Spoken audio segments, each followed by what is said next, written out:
নমস্কাৰ সকলোলৈকে মোৰ অন্য এটা ভিডিঅ'লৈ আজি আপোনালোকক মই আমাৰ ৰাতিপুৱানো কেনেধৰণে কি কৰিছোঁ তাকে দেখাবলৈ লৈছোঁ।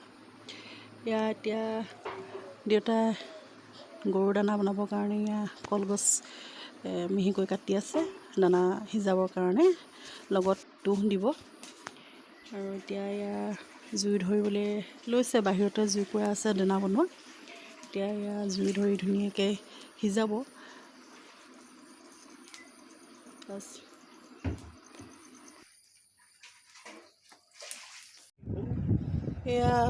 এতিয়া বাৰীৰ পৰা অমিতা ফুল ছিঙি আনিছোঁ। অমিতা ফুল এতিয়া আলুৰ লগত চব্জি বনাম। আপোনালোকে বাৰু অমিতা ফুল খায় নে নাখায় কমেণ্ট কৰি জনাব দেই। এতিয়া চাই থাকক আপোনালোকে ভিডিঅ'টো শেষলৈকে। পুনৰ লগ পাই আছোঁ।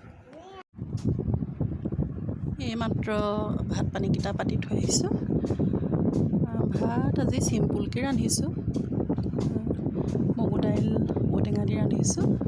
আৰু এইফালে অমিতা ফুল আৰু ভাজি। আজি ইমানেই। এতিয়া আমাৰ খাবৰ বাবে ৰেডি কৰিছোঁ। আমি এতিয়া খাই লওঁ। আৰু আজিৰ ভিডিঅ'টো ইমানেই আছিল। আপোনালোকৰ এই ভিডিঅ'টো চাই যদি ভাল লাগিল তেন্তে like, share, comment and subscribe কৰিবলৈ নাপাহৰিব।